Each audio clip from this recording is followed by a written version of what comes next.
নমস্কার বন্ধুরা, স্কার রান্নাঘরে আপনাদের সবাইকে স্বাগত জানাই। রোজকারের ডালের স্বাদ বদল করতে আমি অন্যরকম ডালের রেসিপি আপনাদের সঙ্গে আজকে শেয়ার করব। তার জন্য এখানে আমি 1 কাপ মুসুরির ডাল আগের থেকে পরিষ্কার করে ধুয়ে নিয়েছি। এবার আমি এর মধ্যে জল দিয়ে দেবো। খুব বেশি জল দেবো না, কেন বেশি জল দিলে ডাল উপর থেকে প্রেসার কুকারের উপর থেকে উঠে যাবে। এবার দিয়ে দেবো স্বাদ মতো লবণ।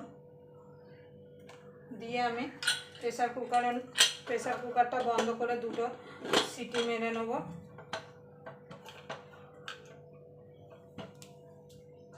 এবার আমি গ্যাস ধরিয়ে 2টো সিটি মেরে নেব।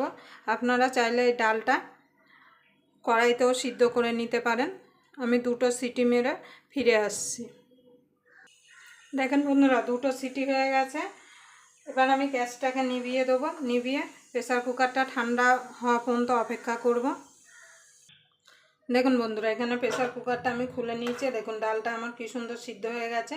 পুরো গলেও যায়নি, আবার পুরো গোটা গোটাও নেই। ডালটা কিন্তু এইভাবেই সিদ্ধ করে নিতে হবে।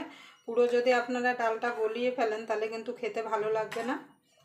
এবার আমি এই ডালটাকে সাইডে রেখে দেবো। এখানে আমি একটা গন্ধরাজ লেবু নিয়েছি।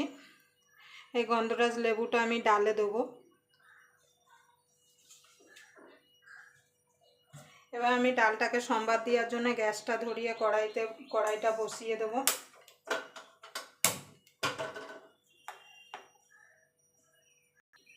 কড়াইটা গরম হয়ে গেছে। এবার আমি তেল দিয়ে দেবো।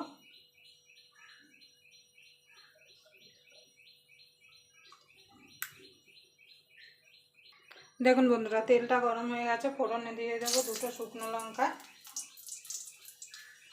আর একটুখানি রাঁধুনি।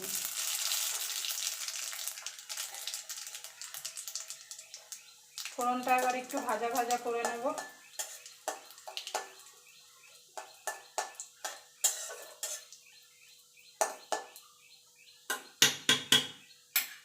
এখানে যে ডালটা আমি সিদ্ধ করে রেখেছিলাম সেটা দিয়ে দেবো। দিয়ে ডালটাকে একটুখানি নাড়াচাড়া করে নেব ফোড়নের সঙ্গে।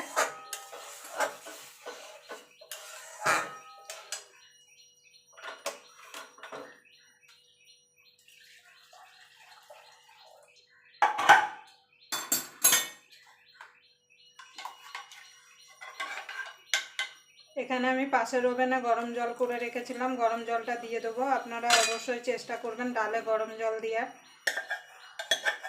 গরম জল না দিলে ডালের স্বাদটা কিন্তু নষ্ট হয়ে যায়। যদি আপনাদের ডালের রেসিপিটা ভালো লেগে থাকে তাহলে অবশ্যই একটা লাইক করবেন, কমেন্ট করবেন, শেয়ার করবেন। আর যারা এখনও আমার চ্যানেলটা সাবস্ক্রাইবার করেনি প্লিজ সাবস্ক্রাইবার করে নেবেন। আর পাশের বেল আইকনটি অবশ্যই বাজিয়ে দেবেন। আমি যখন কোনো নিত্য নতুন রেসিপি আপলোড করব সবার আগে আপনাদের কাছে পৌঁছে যাবে। আমি আরেকটু গরম জল দিয়ে দেবো, কেন মুসুরির ডাল যত পাতলা হবে খেতে তত ভালো লাগবে।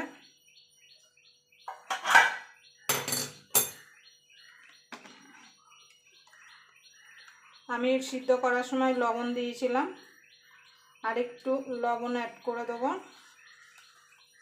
স্বাদ মতো হলুদ দিয়ে দেবো।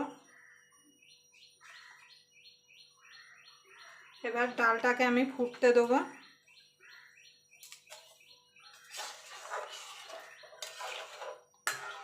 একবার আমার মতো করে বাড়িতে বানিয়ে দেখবেন। গরম ভাতের সঙ্গে এই গন্ধরাজ লেবুর ডালটা খেতে দারুণ লাগে। তার সঙ্গে আলু ভাজা কিংবা আলু সিদ্ধ হলে তো কোনো কথাই নেই। জাস্ট দুপুরবেলা খাওয়াটা পুরো জমে যাবে। এবার আমি ডালটাকে ভালো করে ফুটিয়ে নেব। এখানে আমি 2টো গন্ধরাজ লেবুর পাতা নিয়েছি। পাতাগুলো পরিষ্কার করে ধুয়ে নিয়েছি। এবার আমি পাতা দুটোকে ছিঁড়ে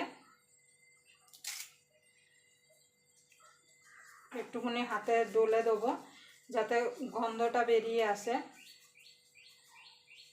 পাতা হাতে ডললে কিন্তু সুন্দর একটা গন্ধরাজ লেবুর গন্ধ আসে। এবার এটা আমি ডালে দিয়ে দেবো।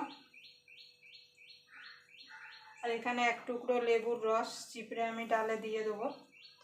এইভাবে যদি আপনারা ডাল বাড়িতে বানান গরম ভাতের সঙ্গে খেতে কিন্তু খুবই ভালো লাগবে। রোজ রোজ একঘেয়ে ডাল খেতে কারোরই ভালো লাগে না।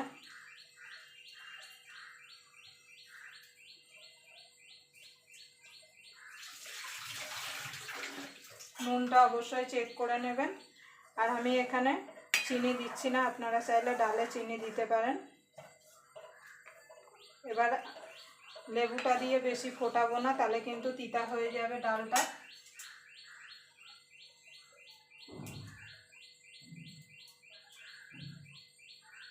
এবার আমি দুটো কাঁচা লঙ্কা চেরা দিয়ে দেবো।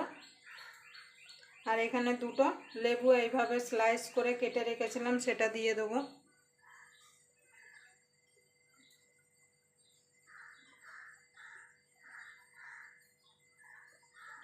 আর এক টুকরো লেবুর রস আমি চিপড়ে দিয়ে দেবো।